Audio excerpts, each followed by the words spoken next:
என் மேனி நீ மீட்டும் பொன்வீணை என்று அந்நாளில் நீதான் சொன்னது.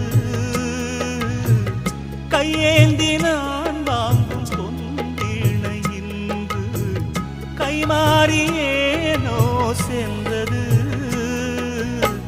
என் போன்ற ஏழை முழில் விழும் வாழை உண்டான காயம் ஆறக்கூடுமா?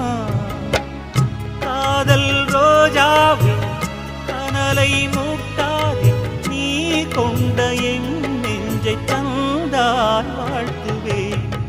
இளவேனில் இது வைகாசி மாதம், விழியோரம் மழையேன் வந்தது. பனிமூட்டம் வந்ததால் மலர் தோட்டம் நீங்கியே திசை மாறிப் போகுமோ?